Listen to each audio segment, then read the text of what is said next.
comme disait cette jeune fille, j'ai aussi publié pas mal de textes dans des revues de vulgarisation scientifique, que je vous incite vivement à lire. Ça peut commencer à partir de Science et Vie, par exemple, Science et Avenir. J'écris jamais dans Science et Vie, dans Science et Avenir quelques textes, plus souvent dans Pour la Science, qui est un peu plus haut niveau, on va dire, mais qui est étonnamment lisible par des élèves de première scientifique sans problème, par les élèves de seconde aussi, mais pas tout. Moi, j'ai commencé à lire Pour la Science quand j'étais en troisième, ça remonte à un certain nombre d'années maintenant, et je comprenais à peu près rien dedans. Donc si vous le lisez, vous ne comprenez pas tout, c'est pas grave, mais il y a des choses intéressantes et vous pouvez comprendre même en seconde. Je pense que le niveau a beaucoup changé depuis quelques années. Vous pouvez lire la recherche aussi. Je vous incite vivement à lire si vous vous intéressez à la science, à lire de la science. C'est quand vous aimez le football, vous lisez du football. Bon, quand vous aimez du théâtre, vous lisez des revues de théâtre, vous allez au théâtre. Quand vous aimez le cinéma, vous lisez des revues de cinéma. Si vous aimez la science, ou si certains d'entre vous aiment la science, ou pratiquent la science à l'école, particulièrement à l'école, parce que vous avez les cours de sciences, mais au-delà de l'école, lisez de la science. Ça, c'est vraiment un point important. Pas que ce que j'écris, moi j'en écris un peu, mais il y en a beaucoup plus. Il y en a beaucoup d'autres qui en écrivent. Et donc, voilà, j'ai écrit pas mal de textes de science, mais en fait, ma profession, c'est pas écrire des textes de science, c'est, comme je l'ai indiqué là, c'est astrophysicien. Enfin non, c'est pas indiqué. C'est indiqué, mais implicitement, parce qu'au service d'astrophysique, je travaille au service d'astrophysique du CEA de Saclay, au commissariat à l'énergie atomique, qui s'est renommé récemment commissariat à l'énergie atomique et aux énergies alternatives, avec un subtil jeu de mots sur le EA, qui est devenu une autre chose que l'énergie atomique, et à Saclay, c'est-à-dire dans l'Essonne, dans le 30 km au sud de Paris, à peu près d'ici, 30 km d'ici, 35 km. Et là-bas, il y a un département qui s'appelle la direction des sciences de la matière, dans lequel on fait de la recherche fondamentale. Au CEA, donc au commissariat à l'énergie atomique, on ne fait pas que de la recherche sur l'énergie nucléaire, on devrait dire énergie nucléaire plutôt qu'énergie atomique. On fait aussi de la recherche fondamentale en sciences du vivant. Il y a une direction qui s'appelle la direction des sciences du vivant, et il y a une direction des sciences de la matière qui travaille sur la matière condensée, les solides, les liquides, qui travaille sur l'astrophysique, qui travaille aussi sur la physique nucléaire, physique des particules, physique théorique, et puis il y a aussi 2 services qui s'occupent de la réalisation des objets techniques qui sont nécessaires pour les expériences soit spatiales, les observations spatiales en astrophysique, soit pour les expériences de physique. Vous avez certainement entendu parler du Large Hadron Collider, le LHC à Genève. Bon, la DSM, les équipes de la DSM ont très largement contribué à la réalisation du LHC et à la conception des 4 grosses expériences qui sont au LHC. Alors, je suis venu vous parler aujourd'hui de ce qui m'intéresse moi beaucoup. D'abord la science, évidemment, et puis quand j'avais votre âge, même un peu plus jeune, depuis j'ai en fait 12-13 ans à peu près, j'ai commencé à lire de la science-fiction. Mon père était un très grand lecteur de science-fiction, très gros lecteur de science-fiction, et donc j'en ai lu beaucoup. Je dois avoir maintenant, ma bibliothèque doit faire peut-être plus de 3000 livres de science-fiction, que j'ai tous lus, dont je ne sais pas tout en tête, hein, évidemment. Et puis, il y a une chose que vous connaissez peut-être plus, c'est les cinémas de science-fiction, bien sûr, qui a un grand succès. Et vous avez peut-être tous vu, ou peut-être pas tous, mais probablement tous vu Avatar. C'est aussi pour ça que j'utilise le cinéma, parce que c'est quelque chose qui est, on va dire, plus populaire, mieux connu que la littérature de science-fiction au sens littérature écrite. Et puis, cinéma qui parfois produit, comme on dit, des blockbusters, donc des films qui ont un succès si considérable qu'à peu près tout le monde dans la salle l'a vu. Donc maintenant, si les gens qui n'ont pas vu Avatar, ça pose aucun problème. Il n'y a aucune nécessité d'avoir ce film, d'abord qui n'est pas très bon. Je ne choisis pas les films en fonction de leur qualité, au sens du scénario. Le scénario, c'est il y a les bons et les gentils, les bons et les méchants, et à la fin, les bons gagnent. Hein, c'est ça le résumé, je me dites si je me trompe. Hein, c'est toujours un peu ça. Bon, c'est un scénario qui est très simpliste. Si quand vous êtes petit, vous avez vu Pocahontas, c'est le même scénario. D'accord ? C'est le même. Il y a la gentille étrangère, enfin le gentil étranger et la gentille exotique, ils tombent amoureux, et puis il y a les méchants qui viennent taper, embêter le monde, et à la fin ils gagnent. Bon, c'est vraiment un scénario extrêmement superficiel. En revanche, dans ce film, ce qui est intéressant, c'est qu'il a eu un très grand succès, ce qui permet d'en parler en connaissance de cause, c'est-à-dire que tout le monde, si je dis Pandora, ceux qui ont vu le film savent de quoi il est question de cet astre qui est là, sur l'image, qui est cette planète, en fait on va voir que c'est pas une planète. Si je dis les Na'vi, ceux qui ont vu le film savent tout de suite de quoi il est question, ce sont ces extraterrestres bleus, je traduis pour ceux qui n'ont pas vu le film, etc. Donc on a tous tout de suite, quand je dis certains mots de film Avatar, on a tous tout de suite en tête des images communes, ce qui moi me permet d'en partir pour discuter après de ce qui m'intéresse, c'est la science qu'on voit dans Avatar, parce que comme c'est un film de science-fiction, on va voir aussi beaucoup d'éléments techniques, à commencer par exemple par ce vaisseau, on n'en voit qu'un tout petit bout ici, ce vaisseau interstellaire qui a permis d'aller de la Terre à Pandora. On voit des tas d'objets techniques et des tas de situations, qui relèvent de la science, de la physique, de l'astronomie, de l'astrophysique, qui relèvent de la physique, qui relèvent aussi de la biologie. Et c'est ça ce que je vais faire dans cette conférence. Je vais vous montrer que ces éléments qu'on voit dans le film, ces éléments scientifiques qu'on voit dans le film, je vais en prendre certains, je n'en prends pas tous. Si je les prends tous, j'ai une conférence qui dure plus de 3 heures, je pense, sans arrêter, en parlant tout le temps. Donc je vais plutôt prendre des éléments qui me paraissent pertinents pour vous, intéressants, un peu de toutes ces disciplines, de l'astronomie, de la physique, de la biologie, et puis on va en discuter pour voir qu'est-ce qu'on peut en dire, qu'est-ce qu'on peut en faire. Et la question qu'on va se poser, c'est est-ce que c'est réaliste? Est-ce que ces choses qu'on nous montre sont plausibles ou pas? On va voir que souvent elles le sont. Elles sont assez plausibles. Parfois c'est un peu tiré par les cheveux. Parfois, une fois ou deux, ça sera faux. Je vais plutôt parler des choses plausibles ou choses réalistes parce que ce sont les plus intéressantes à mon sens. Parce que quand elles sont plausibles ou réalistes, alors je peux les analyser avec la physique, la chimie, la biologie, bref, les sciences terrestres, les sciences d'ici et maintenant, pour essayer de comprendre ce qui se passe dans le film. En me faisant une hypothèse, qui est une hypothèse très forte, c'est que les images qu'on voit, ce ne sont pas des images d'un film, ce sont les images, par exemple, d'un documentaire, d'une réalité qui a été filmée et qui m'est rapportée, et à partir de laquelle, à partir de ces images, à partir de ce film, je vais essayer de reconstruire des éléments du film qui ne me sont pas donnés. Par exemple, une question à laquelle on va essayer de répondre, c'est voici Pandora. Quelle est sa taille? Voilà. Vous avez le film, vous avez une copie, une calculatrice, un crayon et 2 heures. Question, quelle est la taille de Pandora? Voilà. D'accord? Donc c'est une question à laquelle on peut répondre, à laquelle on va répondre.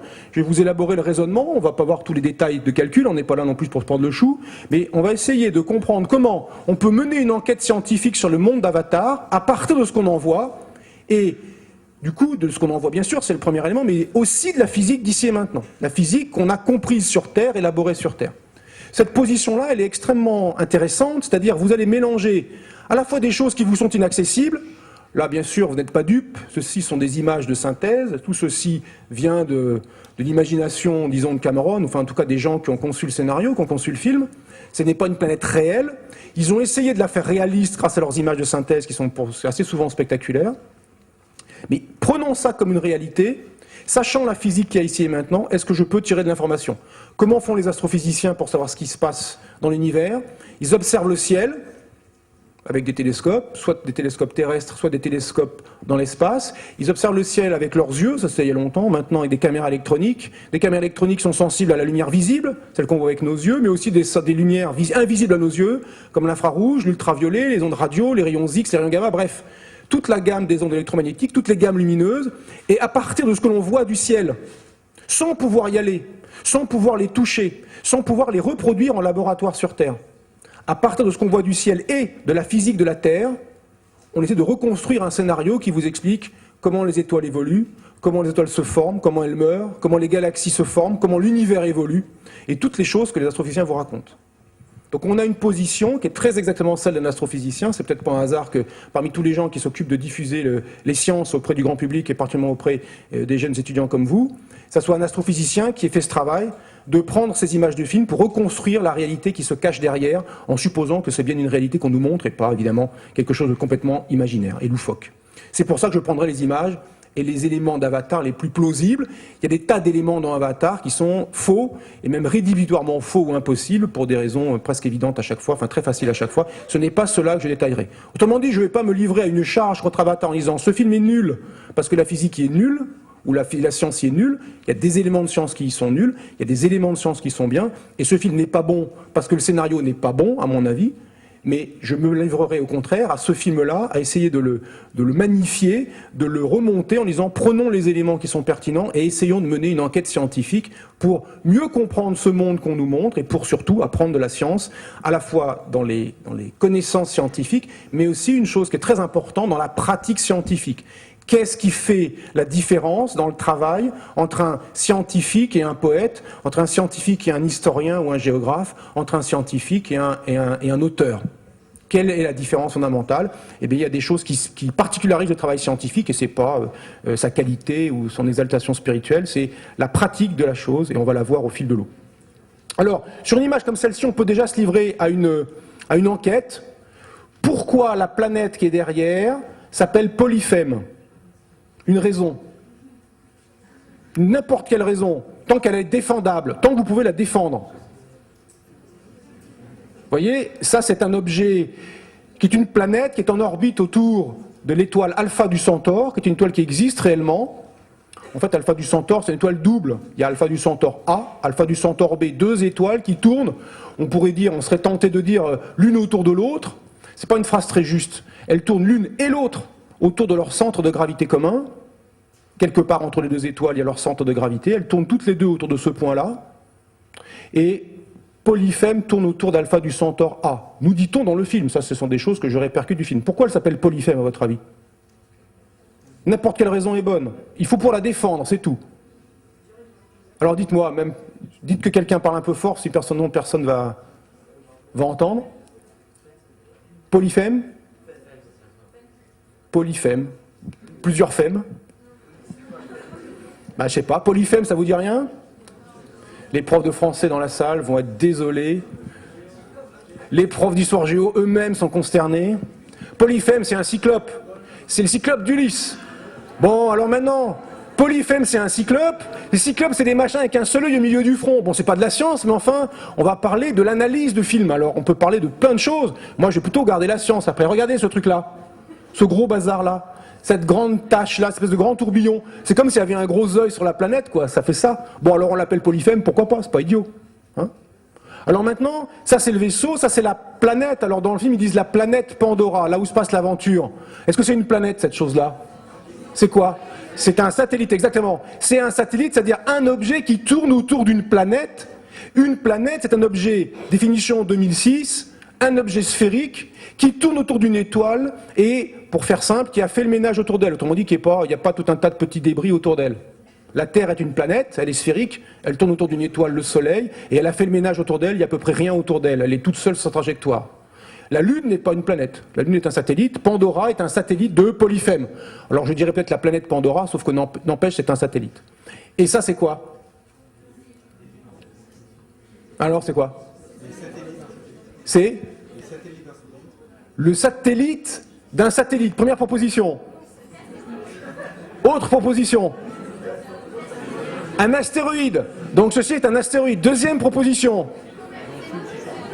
Chut, jeune fille. Un autre satellite de Polyphème. Troisième proposition. Quatrième proposition, c'est l'ombre. Mais de quoi? De celui qui est là. Voilà. Donc parmi ces quatre propositions, celle qui est clairement la bonne proposition, c'est la numéro 4. Ceci est l'ombre de cela. D'accord? Cette question, je l'ai posée à des classes de CM2, sans vouloir vous décevoir. J'ai aussi eu les 4 propositions. D'accord? Donc, vous voyez, en seconde, en première, on peut dire aussi des bêtises. C'est pas grave. Ce qui compte, c'est pas de dire des bêtises en science. C'est de dire 2 fois la même bêtise. D'accord? La première fois, ok, on n'a pas compris l'idée. Mais après, on ne dit pas 2 fois la même. Après, parce qu'on a compris. Ok? Donc, la première fois, c'est pas grave. Donc, ceci est l'ombre de cela. Ça, c'est un autre satellite de Polyphème, probablement. Où est le Soleil? Où est la source de lumière? Voilà, on aligne l'ombre et la planète, et quelque part par là. Bon. Alors remarquez une chose, c'est que si j'aligne l'ombre et la planète, ça a l'air d'être par là. Bon, mais si je regarde maintenant, regardez le Terminateur, la limite entre l'ombre et la lumière sur Pandora, on a l'impression que c'est plutôt par là. Entre par là et par là, bon. Il y a une incohérence, alors il y a 2 niveaux de décision, soit on dit qu'il y a une incohérence dans l'image, ce qui peut être possible. Là, probablement, peut y avoir 2 soleils, mais le deuxième soleil, c'est son orbite autour d'Alpha du Centaure, c'est une possibilité. Le deuxième soleil est quand même beaucoup plus lointain que le premier, et doit porter une ombre moins intense. Donc du coup, la proposition que je fais, mais je n'ai pas été vérifié, c'est que là, dans ce film-là, vu les millions de dollars, 350 millions de dollars, je crois, le film, ils ont probablement fait ces images de synthèse en 3 dimensions, et positionné leur caméra à l'endroit où ils voulaient pour que ce soit chouette. Et donc le problème, c'est que quand on prend une image et qu'on la projette, il y a des effets de perspective. Tout le monde sait, quand on veut dessiner, mettre à plat un paysage, si on veut rendre la perspective, il faut tricher un peu. Il faut choisir un point de fuite, et puis envoyer toutes les lignes vers ce point de fuite pour donner l'impression d'une perspective. On triche un peu avec les réalités pour montrer quelque chose qui ressemble à la réalité. Donc là, je pense que c'est un effet de projection, mais vous voyez qu'on a 2 éléments sur cette image pour déterminer la direction de la source de lumière. Et ils ne sont pas cohérents. D'accord? Ce serait une image dessinée par un publicitaire, j'aurais dit sans hésiter, c'est un guignol qui n'a rien compris à la physique. Là, je pense qu'ils ont fait des belles images de synthèse, ça peut être des guignols en sciences aussi, mais ils ont fait des belles images de synthèse. En même temps, ils ne se cassent pas beaucoup la tête. Regardez cette planète Polyphème qui est derrière, donc il y a ce gros tourbillon. Maintenant, regardez ça. Ça, c'est la planète Jupiter, la vraie planète Jupiter, une vraie photo de la planète Jupiter. Voilà un satellite qui s'appelle Io, voilà l'ombre de Io, et voilà la grande tache rouge de Jupiter. Alors j'ai essayé, mais je n'y suis pas arrivé, je ne suis pas assez bon. Vous prenez Jupiter, vous prenez Photoshop, vous peignez Jupiter en bleu, vous avez Polyphème. C'est exactement ce qu'ils ont fait. Je ne peux pas croire qu'ils aient fait autre chose. Quand vous regardez Polyphème, ils ont peint Jupiter en bleu. Ils ont mimé la tache rouge de Jupiter, on peint en bleu pour faire, je ne sais pas quoi, un effet un peu rigolo. Pourquoi elle ne serait pas bleue? Il n'y a pas de raison. La planète Uranus et la planète Neptune ont un aspect bleuté quand on les regarde depuis l'espace, on a un aspect bleuté, alors que Jupiter, vous voyez, c'est un peu marron, il y a des blancs, il y a des marrons, des rouges. On l'appelle la grande tache rouge de Jupiter, découverte en 1610 par Galilée. Et donc, vous voyez qu'ils ne se sont pas cassés la tête, ils ont pris Jupiter. On nous dit dans le film que Polyphème a la taille de Saturne, de la planète Saturne, sans ses grands anneaux. La taille de Saturne, ça veut dire que son diamètre, son rayon plutôt, son rayon c'est quelque chose de comme 57 000, non c'est son diamètre, non son rayon, 57 000 km. Donc ça donne une idée tout de suite de la taille de Polyphème. C'est une grosse planète. Est-ce qu'on peut avoir une idée de la taille de Pandora avec cette image? Sachant que Polyphème fait la taille qu'on nous dit. Alors, le problème c'est que l'ombre qui est ici, c'est l'ombre de qui? De lui. Mais là on parle de ça. La taille de ça. Alors on pourrait calculer peut-être la taille du satellite avec l'ombre. Bon, mais le problème c'est quelle taille fait l'ombre? Alors on pourrait, pour le satellite, jouer en comparant la taille de l'ombre, mais on n'a pas tout. La taille de Polyphème. Mais est-ce qu'on peut avoir la taille de Pandora, connaissant la taille de Polyphème, cette image? Non, parce que Pandora est devant Polyphème, et que si je vous dis que ce jeune homme qui est là, il a la même taille, sa tête a la même taille que mon ongle de pouce, là, vous me croyez? Alors, oui ou non? Bah oui. Si je vous le dis, c'est que c'est vrai, je suis pas là pour vous rouler, moi. Je raconte que des phrases vraies. Les scientifiques, ils essaient de dire que des phrases vraies. C'est pas toujours possible, quand ils parlent de science, en tout cas. Bon, alors oui, c'est vrai, c'est la taille apparente. Il a la même taille apparente, sa tête a la même taille apparente que mon ongle de pouce. Ça veut dire que je vois sa tête sous un angle, par exemple, de 1,5 degré, et je vois mon pouce sous un angle de 1,5 degré. Donc ils ont la même taille apparente. Mais la taille réelle, vous vous doutez bien que sa tête, si je mets mon pouce, si sa tête c'est comme la mienne, un peu plus petite quand même, parce que moi je suis scientifique. Et donc si je mets mon pouce à côté de ma tête, quand même, essentiellement, vous voyez que c'est quand même plus petit, on sait bien que c'est plus petit. Et donc l'effet de proximité de mon pouce me donne une illusion que la taille apparente de mon pouce est grande que la taille apparente de ma tête. Donc cet objet-là est plus près et clairement en avant. Je ne peux pas comparer leur taille réelle en comparant leur taille apparente. Si je sais que les distances entre deux objets sont identiques, les tailles apparentes me donnent une idée des tailles réelles. Si je ne connais pas la distance des objets, je ne peux rien dire à partir des tailles apparentes. Autrement dit, un objet de très grande taille peut m'apparaître extrêmement petit parce qu'il est très distant.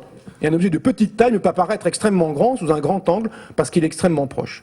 Donc sur cette image, je ne peux pas utiliser. Vous allez voir qu'on va avoir besoin de cette image tout à l'heure. Regardez sur Pandora, on voit des océans, on voit des continents. Les océans, il y a de l'eau, les continents c'est vert, il y a des arbres. Tout à l'heure, ça va nous servir. Il y a des forêts. Alors, le système Alpha du Centaure, rapidement, c'est un système qui existe vraiment. Il y a 2 étoiles. Voilà un peu pour donner des idées. Une étoile double, on appelle ça une étoile double. Peut-être triple, avec la 3e étoile qui se trouve être la plus proche du système solaire, qui est l'étoile Proxima du Centaure, en latin la plus proche, tout simplement. Et donc, Alpha du Centaure A et B, vous voyez, sont des astres à peu près voisins du Soleil, tant par leur taille que par leur luminosité. Alpha Centaure A un peu plus brillante, Alpha Centaure B un peu moins brillante. Ce sont des étoiles qui existent vraiment, donc, et qu'on trouve dans le ciel. On ne les voit pas depuis le ciel européen, il faut aller dans l'hémisphère sud, c'est la constellation du Centaure, une constellation qu'on voit dans l'hémisphère sud. Alors question, voilà avec cette image, est-ce qu'on peut déterminer la distance de Pandora à Polyphème? Ça, c'est une image qui est prise du film. Dans le film, la séquence, il y a les navis, donc ces extraterrestres bleus, qui font 3 mètres de haut, qui sont sur des chevaux à 6 pattes, qui sont les chevaux, enfin l'équivalent local des chevaux. Ils sont dans une plaine, ils courent dans cette plaine. On en voit quelques-uns ici, sur cette image, quelques-uns qui sont en amont. Là, on est à la place, comme en caméra subjective. On est comme si on était à la place des yeux d'un des navis qui est à cheval sur son cheval à 6 pattes et qui court dans la plaine. Ils voient ça, donc c'est une très belle scène. On voit un objet dans le fond qui est manifestement Polyphème, on voit d'autres satellites ici, on voit un objet très brillant là qui est intéressant, des machins qui ne sont pas des oiseaux, qui sont les banshees, on va en parler tout à l'heure, des espèces de sortes de reptiles volants, ça ressemble un peu à des reptiles volants. Il y a le camp ici des navis. Ces grands arbres ici que l'on voit là, et on a une trace ici toute proche, ces grands arbres que l'on voit là, c'est ce qu'on appelle dans le film les arbres maisons, sont des très grands arbres dans lesquels vivent les clans navis. Des très grands arbres. La question, on va se poser la question de la détermination de leur taille.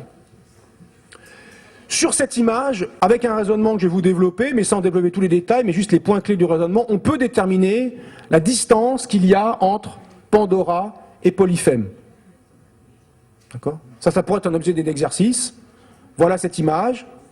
Débrouillez-vous, vous avez l'image, vous avez 2 heures, une calculatrice, un papier, un crayon, et puis démerdez-vous pour trouver, comme on dit vulgairement, pour trouver la réponse. Vous voyez que là, c'est un problème qui ne ressemble absolument pas au problème qu'on vous soumet habituellement. On dirait que c'est un problème mal posé. Il y a une seule question, il n'y a aucune valeur numérique, vous vous débrouillez avec vos connaissances, et puis voilà. Ça s'appelle la recherche scientifique. Vous, en général, on vous dit, voilà, il y a grand 1, grand 2, grand 3, 3 parties largement indépendantes, on vous donne les points, comme ça vous dites, je comprends rien à celle-là, je vais gratter les points dans l'autre, et puis il y a les questions 1, A, B, 1, A, 1, B, 1, C, 1, D, 2, A, B, C, 3, toutes les questions, quand il y a les valeurs numériques, on vous les donne, la masse du truc, la constante de gravitation, les vitesses de la lumière, ou Dieu sait quoi, on vous les donne. On ne vous donne pas trop de valeur, il ne faut pas vous noyer. On ne vous donne pas assez de valeur. Ah oui, si on vous en manque une, vous êtes perdu. On vous donne tout. Il y a une seule réponse. Vous êtes sûr qu'il y a une réponse. Vous pouvez dire le prof, c'est un pourri de me donner cet exercice infernal. N'empêche que vous êtes sûr qu'il y a une réponse à l'énoncé qu'on vous donne. Parce que s'il était vraiment méchant, il y aurait peut-être 0 réponse. Ou peut-être plusieurs réponses. Et vous auriez du mal à travailler vous-même, parce que vous pensez qu'il y a une seule réponse à l'exercice qu'on vous donne. Là, vous ne savez pas s'il y a une réponse, vous ne savez pas comment obtenir la réponse, vous n'avez aucune valeur numérique, vous n'avez que ce qu'il y a dans votre tête, votre calculatrice, votre papier, votre crayon. C'est ça la recherche scientifique. D'accord ? Donc, au quotidien, c'est ça, pas tous les jours, des fois on remplit des papiers, bon...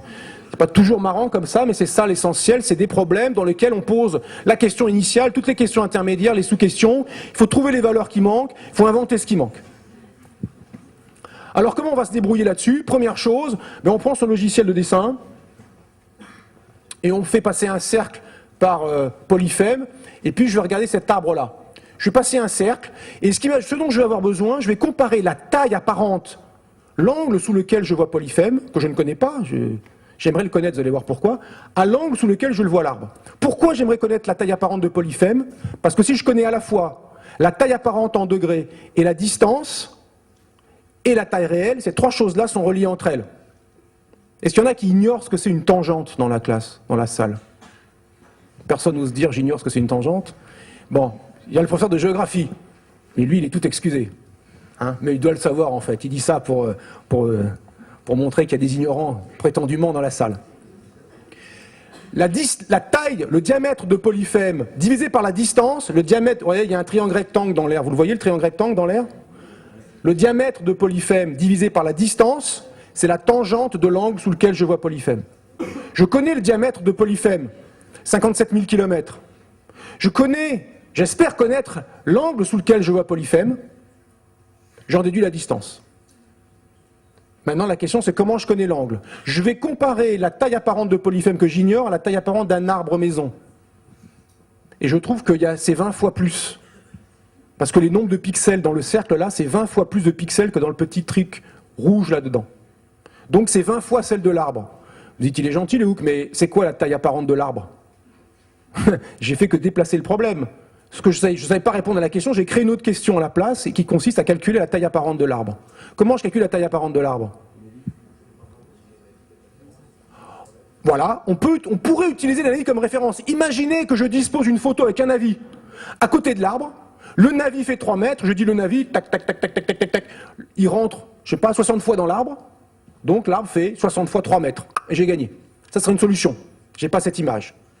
Alors qu'est-ce que je vais faire? Je vais essayer de déterminer 2 choses pour la taille apparente de l'arbre. Je vais essayer de déterminer la distance de l'arbre et je vais déterminer la hauteur de l'arbre, la vraie taille de l'arbre. Donc pour ça, je vais faire 2 raisonnements. Le 1, quelle est la taille de ces grands arbres? Quelle peut être la taille des plus grands arbres à la surface de Pandora? Ce sont les plus grands arbres à la surface de Pandora, ces arbres géants. Et puis quelle est la distance de l'arbre sur cette image? Alors j'ai pris cet arbre au fond. Pourquoi je n'ai pas pris cet arbre-là? Parce que celui qui est là-bas, exactement, semble être à l'horizon. Celui qui est à droite n'est pas à l'horizon. C'est évident, le pied de l'arbre est ici, l'horizon est là. Donc son pied n'est pas à l'horizon, c'est clair. Celui-ci, bon, peut-être il n'est pas à l'horizon, je vais supposer, faire l'approximation que cet arbre est à l'horizon. Et je connais la distance de l'horizon. De quoi ça va dépendre, la distance de l'horizon? Je suis sur Terre, je suis un humain, je suis là debout au bord de la mer, je ne suis pas à Paris où il y a des maisons partout, c'est la catastrophe. L'horizon, il est à quelle distance? Jusqu'où je vois, il est à quelle distance? D'abord, si vous avez une idée de l'ordre de grandeur. Deuxièmement, qu'est-ce qui va intervenir pour calculer cette distance de l'horizon? Il est à 11 km. Le diamètre de l'horizon, c'est 11 km. il est à 5 ou 6 km quand on fait 1,70 m. L'horizon, notre regard porte jusqu'à 5 à peu près kilomètres. Quand on est comme ça au bord de la mer avec une hauteur standard. Pas les tout petits de CP, pas les gars qui font 2,50 m qui jouent au basket. Le gars standard. Comme de quoi dépend l'horizon? Va dépendre de deux choses, de la hauteur de vos yeux au-dessus du sol, de la hauteur de vos yeux au-dessus du sol, et une autre quantité, c'est la courbure de la Terre. La courbure de la Terre. L'horizon, ça résulte de la fuite de la surface de la Terre, parce que la Terre est courbée. Ça dépend de deux choses, la hauteur de vos yeux, la courbure de la Terre. Donc si je veux, sur cette image, déterminer la distance de l'horizon, j'ai besoin d'avoir, la hauteur des yeux du navi. Ça, c'est facile.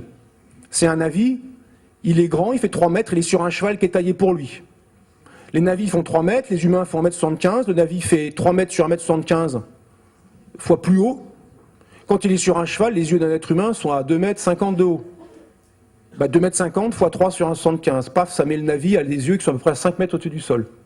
Donc j'ai l'idée que les yeux du navi sont dans les 5 mètres au-dessus du sol. Bon, quel est maintenant le rayon de Pandora? Je vais vous montrer comment on le détermine. La réponse, 4900 km. Je déduis de ces deux quantités la distance de l'horizon, 17 km. Cet arbre, il est peut-être entre 15 et 20 km. Je me laisse une marge parce que j'ai fait ça un peu comme ça. Si c'est pas 5 mètres, c'est 6 mètres. Si c'est pas 4900 km, mais 4600 ou 5000, ça change un peu évidemment. Donc je me laisse une petite marge. En tout cas, la distance typique de cet arbre, c'est quelque chose entre 15 et 20 km. Maintenant, la hauteur de l'arbre, comment je vais la déterminer? Voilà les plus grands arbres sur Terre, avec un humain qui vous montre à quel point ces arbres sont grands. D'accord, lui c'est un gars de base qui doit faire, je sais pas, 1,75 m, 1,80 m. C'est les séquoias qui font 100 mètres de haut, diamètre typique, 10 mètres, 12 mètres. D'accord, c'est de très gros arbres, les plus gros arbres terrestres. Donc des arbres sur la Terre, il y en a de toutes tailles. Il y a des plus petits arbres, et puis il y a les très grands arbres. Mais tous ont un point commun, c'est que plus l'arbre est grand, plus le diamètre du tronc est important. On se dit, ok, il n'y a pas de raison, on se dit bien, quand l'arbre est grand, il faut un tronc plus gros pour tenir l'arbre. Mais la question c'est, si j'ai un arbre qui est 2 fois plus grand, est-ce que j'ai un tronc qui est 2 fois plus gros en diamètre? La réponse est non. La réponse est non. On pourrait croire naïvement, ou en première approximation, une relation linéaire de proportionnalité. Un arbre 2 fois plus haut à un tronc 2 fois plus large. Ce n'est pas le cas. Ce que l'on constate, et pour le faire, il suffit de prendre des diamètres d'arbres adultes, de prendre les diamètres des arbres adultes, et de mesurer leur hauteur, et de tracer la courbe qui représente le diamètre en fonction de la hauteur. On a une courbe que l'on peut tracer. Est-ce que c'est une ligne droite qui passe par l'origine? Non. Non, ce n'est pas proportionnel. C'est une courbe qui montre que le diamètre de l'arbre, il est proportionnel. Alors attendez, accrochez-vous, la plupart d'entre vous vont comprendre ce que ça veut dire, mais je le dis en français plutôt qu'en formule. Le diamètre est proportionnel au cube de la racine carrée de la hauteur. Wow. Le cube de la racine carrée. Ça veut dire en clair que si je suis, pour tomber rond sur les calculs, si je suis 4 fois plus haut, je ne suis pas 4 fois plus large en diamètre. Je suis le cube de la racine carrée de 4. La racine carrée de 4, 2. Le cube de 2, 8. Si je suis 4 fois plus haut, je suis 8 fois plus large. Et ça, c'est constaté depuis les arbres, les petits arbres, hein, les poiriers, les pommiers, des petits machins comme ça, jusqu'aux plus grands arbres, jusqu'aux séquoias. Si j'applique cette loi sur Pandora, et que je fais comme l'a dit un de vos camarades, je compare, alors pas l'arbre avec un navi, j'ai jamais ça, puis les navis sont tout petits finalement, vous allez voir que le rapport de taille est énorme. Mais je compare ça, il y a un épisode dans le film où on voit des hélicoptères qui attaquent, des hélicoptères humains qui attaquent un arbre, qui le dégomment, qui le détruisent. Ces hélicoptères, c'est des hélicoptères humains qui font typiquement 10 à 15 mètres de long. Et on les compare à la taille de l'arbre, on se rend compte que le diamètre de l'arbre, de ces arbres maisons, c'est quelque chose comme 70, peut-être 80 mètres de diamètre. Beaucoup plus gros qu'un séquoia. Hein. Beaucoup plus gros qu'un séquoia. Et si on applique cette loi qu'on appelle une loi d'échelle, c'est comment varie le diamètre d'un arbre en fonction de sa hauteur. On pourrait dire une autre loi d'échelle. Comment varie le volume en fonction de la taille? Le volume d'un cube, ça varie comme le cube de son arête. C'est l'arête au cube. Comment varie la surface en fonction du côté du carré? Elle varie comme le carré du côté. D'accord? C'est ça une loi d'échelle. Comment varie une quantité d'un objet en fonction de sa taille, d'une autre quantité par exemple, et par exemple sa taille. Donc cette loi d'échelle qui vous dit comment varie le diamètre d'un arbre en fonction de sa hauteur, si on l'applique à Pandora, on va trouver que 10 mètres, 100 mètres, 80 mètres, il faut calculer la hauteur que ça va faire. Ça va faire quelque chose comme 400 mètres de haut. Les arbres sur Pandora font de l'ordre de 400 mètres de haut.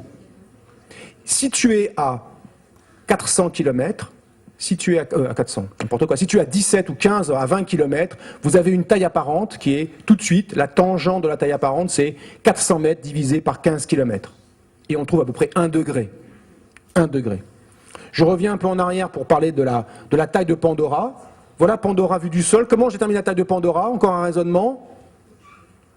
Taille de Pandora. Il y a une scientifique, c'est assez rare pour être noté. Pour une fois, dans un film comme ça, c'est une femme qui dirige un grand projet scientifique. C'est dans les films en général, c'est des types chauves et barbus, avec une blouse blanche, ils disent oui, et qui font des bombes et des machins pour énerver les gens. C'est toujours un peu énervant. Pour une fois, c'est une femme qui dirige un projet scientifique. Bon, c'est une femme à poigne, mais c'est une femme. C'est bien. Ça arrive dans la réalité aussi, mais c'est pas fréquent, effectivement. En sciences, pour vous donner une idée, juste pour les jeunes filles, il y a en astrophysique, en tout cas que je connais le mieux, il y a à peu près, on va dire 20% de femmes en astrophysique. 20% des astrophysiciens sont des astrophysiciennes. 20%, c'est un bon score pour l'astrophysique. En physique des particules, c'est plutôt 5% ou 10%. Elle nous dit qu'il y a 10 puissance 12 arbres sur Pandora. 10 puissance 12, ça veut dire 1000 milliards d'arbres sur Pandora. Ça intéressera les géographes de la salle. Sur Terre, on estime 500 milliards d'arbres. Un demi de 10 puissance 12. Donc c'est un chiffre, bon, c'est pas idiot comme chiffre, 10 puissance 12 arbres sur Pandora. Et avec ça, je vais déterminer la surface de Pandora, et donc sa taille. Comment je fais? Je me renseigne sur... Oui. Elle l'a dit. Elle l'a dit, Grace Augustine, alors je la crois. Hein. Peut-être elle dit une bêtise, hein, mais elle dit ça. Ok, je ne l'ai pas inventé, tu vois, j'ai mis... Grace Augustine, c'est cette scientifique du film. C'est comme ça qu'on le sait. Je prends des informations du film, je ne les invente pas. Hein. Quand je dis ça, je ne l'invente pas. Dans une forêt tropicale, comme on voit là-dessus, on estime qu'il y a une centaine d'arbres par hectare. De gros arbres, hein. Je ne parle pas de tout le bush, là, tous les petites crotouilles entre les deux. Je parle des gros arbres, 100 à l'hectare. Ça veut dire que s'il y a 10 puissance 12 arbres, il y a 10 puissance 10 hectares de forêt. Et tout à l'heure, on a vu la surface. Vous vous rappelez la surface continent-océan? On avait l'impression que c'était à peu près 50-50. Autant de continents que d'océans. C'est un peu biaisé parce qu'on n'a pas vu l'autre côté. À l'autre côté, qu'est-ce qu'il y a? On ne sait pas. Il y a peut-être un grand océan. Si on regardait la Terre du côté de l'océan Pacifique, vous dites, bah, cette planète, elle a vraiment un grand océan, il n'y a pas beaucoup de continents. L'océan Pacifique tellement immense, si vous regardez vraiment du côté de l'océan Pacifique, avec la Terre sphérique, donc vous voyez un grand océan, puis des petits bouts. Hein, vous voyez un peu un bout d'Asie, un peu un bout d'Amérique, et puis démerdez-vous avec ça, et puis l'Australie, puis voilà quoi. Vous dites, bon, il n'y a pas beaucoup de continents, cette planète. Si à l'inverse, vous regardez de l'autre côté Europe, Asie, alors là, Afrique, vous dites, pouf, il n'y a que des continents, il n'y a pas d'océan. Enfin, un petit océan, bien sûr, ouais, il y a un bout d'Atlantique. Mais c'est tout. Donc il faut se méfier, évidemment. Moi, il y a un bout qui me manque. Alors je vais faire l'hypothèse que comme sur Terre, la répartition, c'est 60-40. 60-40, à peu près, je crois que c'est ça. Ou peut-être 2 tiers, 1 tiers, non? Moi, j'ai pris 60-40. J'ai pris un peu plus pour les... On vérifie, j'ai un géographe sous la main, alors fais attention, hein, faut pas déconner. 60%, c'est les océans sur Pandora, 40%, c'est les continents. Si c'est 40% de continents et qu'il y a 10 puissance 10 hectares d'arbres, ça veut dire que 40%, les 10 puissance 10 hectares représentent 40% de la surface de Pandora. La surface d'une sphère, c'est 4 fois pi fois r au carré. 4 fois pi fois r au carré. Donc je fais 10 puissance 10 hectares, je divise par 40%, je fais 4 fois pi fois r au carré égale ce nombre-là, je prends donc la racine carrée, je calcule et ça fait r égale 4900 km. Environ. D'accord, c'est comme ça que j'ai un ordre de grandeur de la taille de Pandora. 4900 km de rayon. Il y a un argument, dans le film, ceux qui ont vu le film, il y a le méchant, il s'appelle Colonel Quaritch, c'est le gros baraquet qui fait des poids là, il est méchant. Il fait des poids. Ça l'énerve quand il voit tout ça. Il dit, il fait des poids. Pourquoi il fait des poids? Parce qu'il nous dit, le manque de pesanteur, ça affaiblit. Une planète qui a une faible pesanteur, c'est une planète qui a une masse et un rayon suffisamment faible pour que la gravité soit plus faible que celle de la Terre. Et suffisamment faible, c'est-à-dire plus petit que la Terre. Et si je prends une planète de 4900 km de rayon, en supposant qu'elle est faite comme la Terre, en fait, en tout cas, sa structure interne est voisine de celle de la Terre, j'obtiens un objet dont la gravité est 3/4 de la gravité terrestre. Donc tout à fait une gamme raisonnable. Si la gravité était trop faible, imagine que la gravité sur Pandora soit 1/10 de la Terre. Qu'est-ce qu'on devrait voir dans le film qu'on ne voit pas? S'envoler peut-être pas, mais en tout cas quand ils marchent sur la Terre, sur Pandora, ils devraient faire des bonds. Enfin, ils devraient avoir une marche un peu curieuse. Parce que la gravité est très faible. Si à l'inverse, la gravité était plus forte, bon d'abord Quaritch ne dirait pas ça, mais là les gars, ils seraient écrasés par une gravité beaucoup plus forte, et leur poids, pas leur masse, leur poids serait beaucoup plus important et donc ils auraient du mal peut-être à se déplacer sur Pandora. Donc là, 3/4 de gravité terrestre, c'est pas mal, ça donne ça et c'est pas mal, c'est compatible avec ce que dit Quaritch, et avec ce qu'on voit dans le film, c'est-à-dire les gens, ils ont l'air de se balader, des terrestres, qui sont habitués à une gravité terrestre, ils sont capables de se déplacer sans trop de problèmes. Quand on a fait tout ça, On revient à ça. Eh bien, cette chose-là, ça fait 1,2 degré. Bon, on pourrait dire peut-être 1 degré, je mets les virgules, mais bon. 20 fois ça, c'est 20 degrés, c'est la taille apparente de Polyphème, ce serait 20 degrés. Et avec la taille supposée égale à celle de Saturne, on trouve une distance qui est de 270 000 km. Le rayon de l'orbite de Pandora, c'est 270 000 km à peu près. À comparer à celle des satellites qu'on appelle galiléens de Jupiter, les plus gros satellites de Jupiter, Io, Europe, Ganymède et Callisto, ou les gros satellites de Saturne qui sont typiquement de quelques centaines de milliers à 1 million de kilomètres autour de la planète principale. Donc on est tout à fait dans le bon ordre de grandeur, on n'est pas à 50 millions de kilomètres, on n'est pas à 50 kilomètres non plus, on est à une distance qui est raisonnable dans les, disons, 300 000 kilomètres, on va faire vraiment rond, dans les 300 000 kilomètres. Bon là je vois que j'ai déjà beaucoup parlé de ça, donc je vais passer deux choses que je voulais dire, mais c'est pas très grave. Voilà une image, une véritable image. Quand je dis véritable, c'est-à-dire que c'est pas, c'était prise par une sonde qui s'appelle la sonde New Horizons, qui se dirige en ce moment vers Pluton, et qui a pris Jupiter alors dans une couleur qui n'est pas visible à nos yeux, dans une lumière invisible à nos yeux qui s'appelle la lumière infrarouge. Et c'est un montage. On a monté Jupiter et Io, on les a mises côte à côte sur le montage photographique pour que ça fasse joli, mais elles n'ont pas été prises en même temps en cette vue. Pour montrer que, regardez Io, regardez ce qu'il y a là, ce truc bleu qui est ici, là, ce truc-là, grandi, en noir et blanc, regardez là. C'est une éruption volcanique sur Io. Sur Io, il y a des volcans, et c'est de la lave, hein, c'est des volcans de lave, parce qu'il y a aussi des volcans qu'on appelle cryovolcanisme dans le système solaire, des volcans d'eau liquide, dans des satellites gelés, comme le satellite Encelade. Sur Encelade, on a des geysers d'eau liquide, qui est extrêmement chaude, à 0 degré, ou à quelques degrés, extrêmement chaude comparativement à l'ambiance générale, qui est plutôt moins 170 degrés. Et on a ce cryovolcanisme, ce volcanisme froid. Là, c'est de la lave. C'est le seul endroit par la Terre où on a des volcans de lave, sur Io. Et ces volcans, là, il faut imaginer que Io, c'est assez petit. Hein, pour faire simple, on va dire que c'est la taille de la Lune, en gros. Regardez ce truc-là. Là. Ça fait 1800 ou 2000 km. Regardez ça, là. Ces volcans, ils projettent la lave à plus de 500 km. Hein. Enfin, vous voyez, c'est un geyser incroyable de lave. Et ça, c'est dû aux forces de marée de Jupiter sur Io. Les forces de marée de la Lune sur la Terre, ça déforme les océans et ça crée le phénomène de marée océanique. Ça déforme aussi la croûte terrestre. Quand la marée est haute à Brest, la croûte terrestre monte de 30 cm. Mais la Terre, elle a aussi une force de marée sur la Lune. Il n'y a pas d'océan sur la Lune, mais la croûte de la Lune se déforme. Quand la marée est haute sur la Lune, la croûte de la Lune se déforme de plus d'1 mètre, se soulève d'1 mètre. Sur Io, quand la marée est haute sur Io, la croûte de Io, il n'y a pas d'océan sur Io, mais la croûte de Io se déforme de 100 mètres. 100 mètres. Vous imaginez Io comme une sphère qui serait écrabouillée, vous prenez une balle de tennis, vous l'écrabouillez comme ça, et vous la relâchez, et l'amplitude c'est 100 mètres. Alors évidemment, c'est pas aussi intense que ce que je fais là avec mes doigts, 100 mètres, et vous écrabouillez, vous relâchez, vous écrabouillez, vous relâchez. Ça va dissiper de l'énergie à l'intérieur de Io, ça va rendre l'intérieur de Io liquide, et ça va provoquer des craquelures à la surface de Io par lesquelles la roche liquide, la lave, va pouvoir sortir. D'où ces éruptions volcaniques qu'on n'aurait pas dû trouver sur un si petit objet, un objet gros comme la Lune. Sur la Lune, par exemple, il n'y a pas d'éruption volcanique. Et donc je dis tout ça pourquoi? Ça veut dire que sur Pandora, qui est en orbite autour d'un gros satellite, qui est d'une grosse planète, plutôt Polyphème, on devrait avoir du volcanisme qu'on ne voit pas dans le film. Alors les navis, les Banshee et les navis. Là on voit un navi qui fait 3 mètres de haut, donc le gars déplié là il fait 3 mètres. Alors c'est quoi l'envergure des Banshee? C'est quoi la taille des Banshee? 10 mètres, voilà. Ouais, 10 mètres, enfin, 5 mètres, on peut dire 5 mètres, après on discute, on vérifie, on mesure. Hein. Des fois à l'œil comme ça, c'est pas facile. La taille qu'on peut estimer sur cette image, c'est à peu près 10 mètres d'envergure. C'est pas mal, hein. C'est pas mal du tout.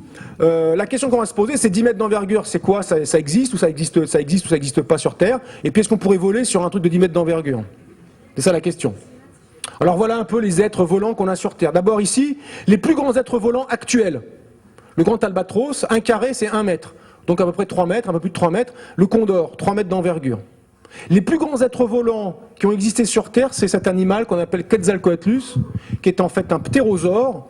Un ptérosaure sont des êtres qui ont disparu maintenant, qui ne sont pas des dinosaures. C'est autre chose. Les dinosaures, il y en a encore sur Terre. Est-ce que vous savez sur Terre quels sont les descendants actuels des dinosaures? Non. Non. Hein? Les oiseaux.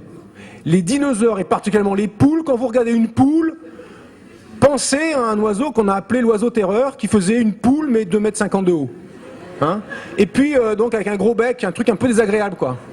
Et puis, les descendants actuels des dinosaures sur Terre sont les oiseaux.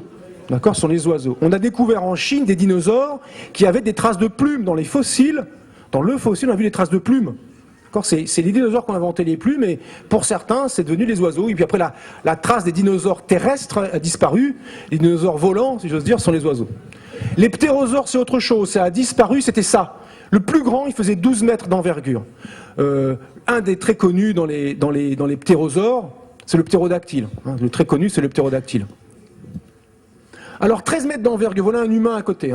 Là c'est un petit, alors celui-là c'est la taille d'un Quetzalcoatlus qu'on a trouvé, d'un squelette qu'on a trouvé. On ne sait pas si c'est un modèle réduit de celui-là, c'est-à-dire une autre sorte mais plus petite, une sorte naine, ou si c'est un bébé de celui-là. On n'a jamais réussi à déterminer la chose. En tout cas, il y avait des bestioles volantes de 12 mètres d'envergure. Ça tient pas dans la salle quand ça déplie ses ailes, c'est tout à fait impressionnant. On a essayé d'estimer la masse de ça. Ça c'est une discipline tout à fait fascinante, où à partir du squelette d'animaux disparus, et se fondant un peu sur les animaux qui existent encore, on essaie de les remplumer, de mettre la chair autour pour reconstituer la forme complète qu'ils avaient. Et de là, estimer la masse qu'ils pouvaient avoir. Alors évidemment, ce sont des estimations qui ont des fois une marge d'incertitude assez importante. Pour Quetzalcoatlus, on pense que sa masse minimum, c'était 70 kg, peut-être jusqu'à 150 kg. Donc un machin comme ça qui vole, vous mettez dessus un humain, et à fortiori un navire qui doit peser peut-être un peu plus lourd, parce qu'il est plus grand, s'il a une densité voisine, eh bien vous mettez quelque chose qui fait, mettons 100 kg, et vous mettez un humain qui pèse un peu moins de 100 kg, ou un navire qui pèse 100 kg, disons, ça va commencer à être difficile. Les oiseaux qui ont des grandes ailes, qui ont des grandes tailles, vous allez voir, ils ont plus souvent un vol. Comment ils volent, les grands oiseaux? Qu'est-ce qu'ils font pour voler? Ils planent souvent. C'est les petits oiseaux miteux, comme les moineaux, les pigeons, qui battent des ailes. Les grands, bon, ils battent bien un peu des ailes de temps en temps, mais essentiellement, ils planent. Si vous prenez, par exemple, le grand albatros, comment il fait? Il a des grandes ailes. On sait bien, il y a ce fameux poème où on parle de l'albatros comme un animal très pâteau sur un pont, mais dès qu'il vole, vous savez tout ça, ah, voilà, il y en a qui sont bons. Bac français approche, je vois. Donc, et quand l'albatros est posé, il n'est pas très à l'aise, d'abord, pour marcher. Deuxièmement, pour déployer ses ailes, ça n'est guère pratique. Et pour décoller, il fait comment? Il se met face au vent. Dès qu'il y a un petit souffle de vent, il se met face au vent et il décolle. Il n'a pas besoin de battre des ailes. Qu'est-ce qu'il fait un moineau pour décoller? Il marchouille, puis à un moment donné, il se jette en l'air, il fait un petit bond, il bat des ailes. Et hop, il s'en va. D'accord? Le pigeon, pareil, il se jette en l'air, il bat des ailes. L'albatros, il déplie les ailes, il se met face au vent et il est parti. Alors le condor, lui, c'est pas pareil. Le condor, il a une finesse un peu moins grande. Il plane aussi pas mal. Le condor, lui, il se pose toujours sur un truc un peu haut. Par exemple, là, dans la salle, il va se poser là, par exemple. Là, c'est bonnard, parce que s'il se pose là, et qu'il doit redécoller, il peut plonger un peu, gagner un peu de vitesse par son simple poids.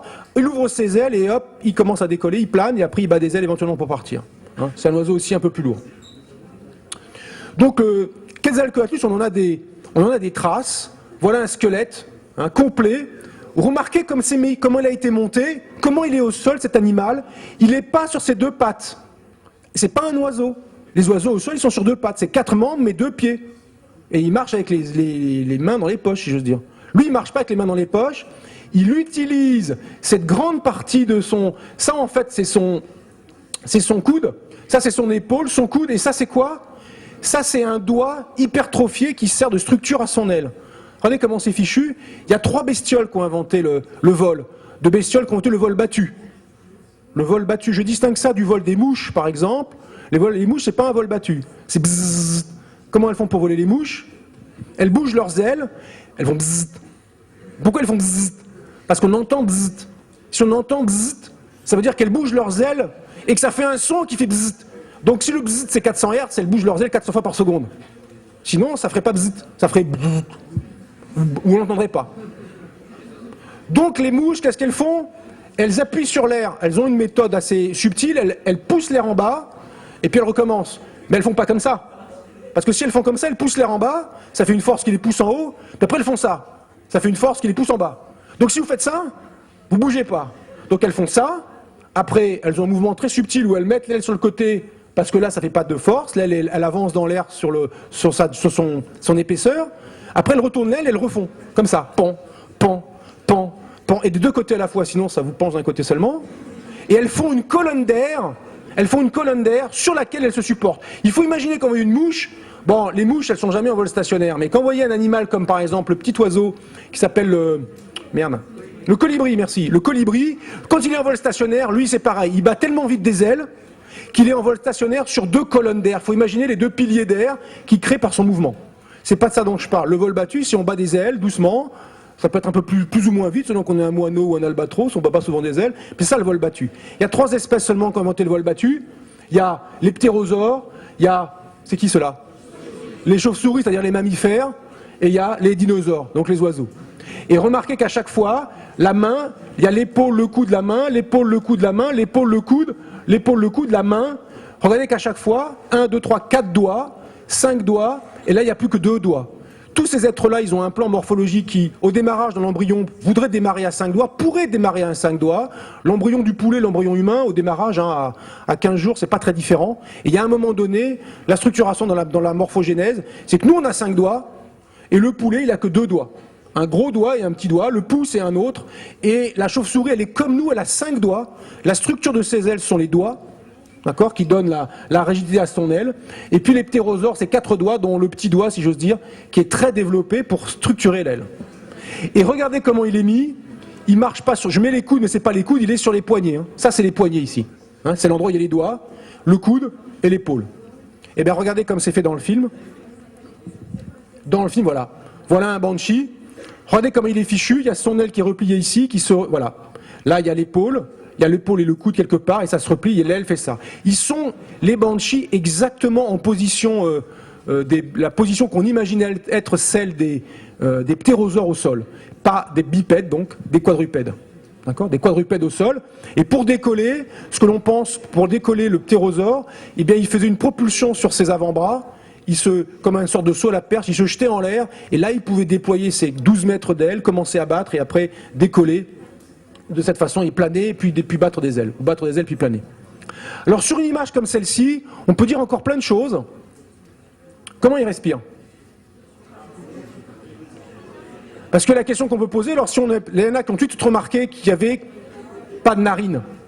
Regardez, il n'y a pas de narine. Et ne me dites pas qu'il respire par la bouche. Regardez là. Il y a des espèces de trous carénés là. Ça s'appelle comment, chez d'autres animaux? Ça s'appelle les banshees. Mais est-ce qu'il y a des animaux qui respirent comme ça par des trous? Ça s'appelle les banshees. Bon. Les branchies, excusez-moi. Ah, excusez-moi. Je vous embarrasse inutilement. Les branchies. Est-ce que c'est vraiment des branchies? Les poissons, ils font comme ça. Non, les branchies, c'est des poissons. Chez les poissons, mais ça respire de l'eau, si j'ose dire. Ça filtre l'eau, ça récupère l'oxygène dissous dans l'eau. Là, c'est pas des branchies, ça c'est carrément un trou dedans, quoi. Est-ce qu'il y a des animaux qui ont des trous dedans pour respirer? Non, pas les requins. Les requins sont des poissons, sont des branchies. Hein? Les dauphins et les baleines, il y a certains mammifères marins qui ont des évents. Ils ont un trou, je mets sur le crâne parce que ça a l'air d'être nous sur le crâne, ils ont un trou qui s'ouvre et se ferme par un muscle spécial qui permet à l'air de rentrer et sortir. Ils respirent en surface, ils bouchent les vents, ils redescendent au fond, ils font leurs petites histoires, ils remontent. Ce sont des animaux qui respirent, comme nous, de l'air. C'est pas des poissons. Hein. Le dauphin, la baleine, ça, c'est pas des poissons. C'est des mammifères. Ils vont dans l'air, ils respirent, ils redescendent. Les poissons, ils sont dans l'eau tout le temps. Le requin, il n'est jamais à la surface, quoi. Sauf pour bouffer un plongeur, éventuellement. Mais sinon, et ça arrive rarement. Il est toujours sous l'eau, s'il veut, il est toujours sous l'eau. Donc là, on a quelque chose, comme les branchies. Qu'est-ce qu'on peut en déduire de la façon dont mange cet animal? Les dauphins, comment ils mangent? Vous connaissez mieux les dauphins. Comment ils mangent? Donne un poisson à un dauphin, il fait quoi, le dauphin? Il le gobe par la bouche, bon, c'est de bonne politique, ça. Et après, il fait quoi? Il mâchouille, c'est vachement bon le poisson, ou alors il fait quoi? Dites-moi. Il va le digérer, mais avant de le digérer, comment il l'avale? Ouais, il a peut-être de la salive, je sais pas trop, il a probablement de la salive, ouais, mais il fait quoi? Il l'avale d'un coup, il l'avale tout rond, il l'avale sans le mâcher. Il a des petites dents pourtant le dauphin, il a des petites dents, mais il avale sans mâcher. D'accord? Il avale sans mâcher. Pourquoi il peut avaler sans mâcher? Parce qu'il a... Alors, il vaut mieux qu'il ait des trucs gastriques appropriés. Pour la digestion, ça va l'aider. Ça, c'est certain. Ça, c'est certain. Mais il y a plus compliqué que ça. Pourquoi moi, je ne peux pas avaler tout rond? Pourquoi c'est dangereux pour moi d'avaler tout rond? Parce que ça peut tomber dans le mauvais trou. Parce que moi, qu'est-ce qui se passe, moi et vous? Il y a 2 trous, là. Il y a l'œsophage et il y a la trachée artère. Et ces 2 trous, ils communiquent.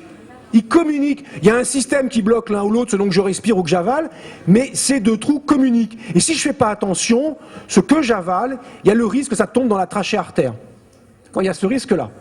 Chez le dauphin, il n'y a aucun risque, Parce que le dauphin, il a un trou pour avaler, c'est la bouche, et il a un trou pour respirer, qui sont les vents, et ça n'a rien à voir. Le système respiratoire est totalement disconnecté du système digestif.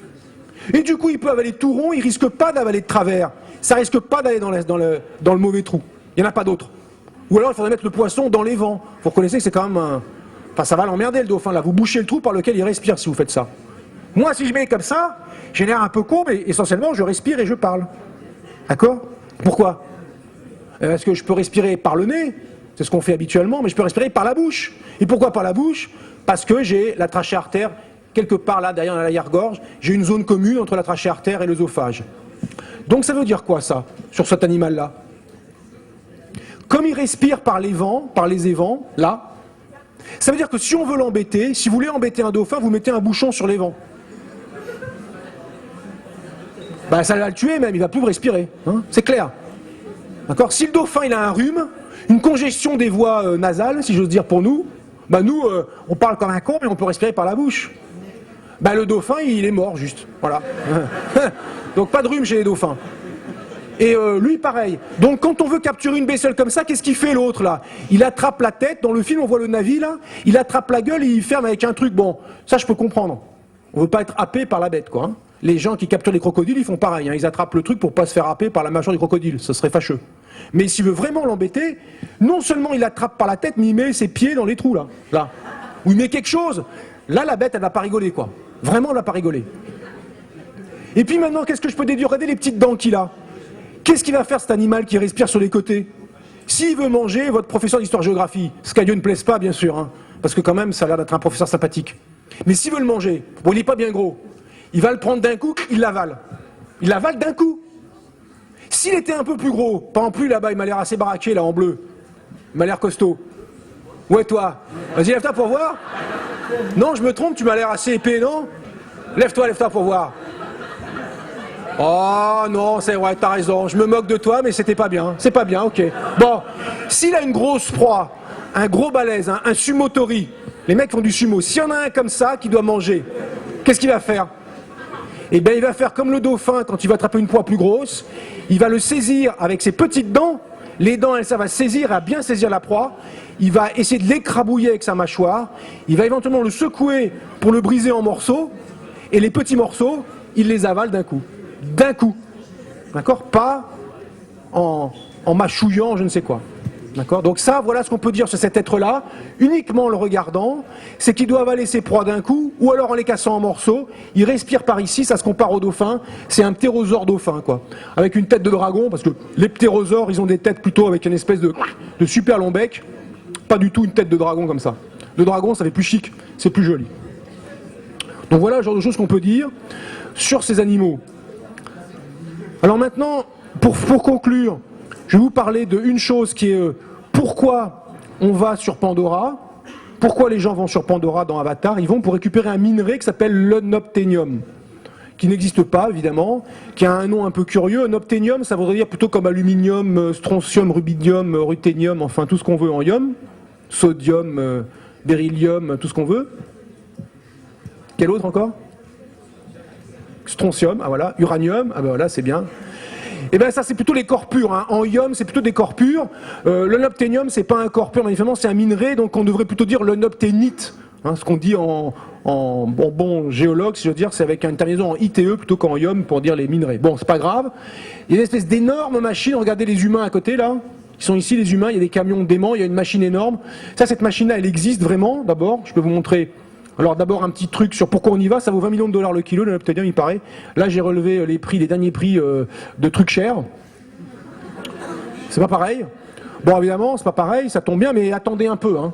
Attendez un peu que l'or s'épuise dans les mines terrestres, attendez un peu d'avoir 60 ans. Et vous verrez le prix de l'or au kilogramme. On pense actuellement qu'on a extrait du sous-sol de la Terre, des zones extractibles, la moitié de l'or extractible. Autrement dit, il y a à peu près autant d'or dans tout l'or terrestre des humains, les bagues, les machins, les lingots d'or, que dans le sous-sol maintenant. D'accord? Maintenant. Bientôt, il n'y aura plus d'or. Bientôt, il n'y aura plus d'argent, de platine, de palladium, de rhodium. C'est des ressources qui vont s'épuiser. Il n'y en aura plus dans le sous-sol. Comme le pétrole, d'ailleurs. Attendez 30 ou 40 ans. On va voir le prix de l'or dans 30 ou 40 ans. Je ne parle même pas de crise économique, je parle juste. C'est quelque chose, il y en aura moins. Alors l'or, il y en a dans les coffres des banques, donc ça va tenir un peu.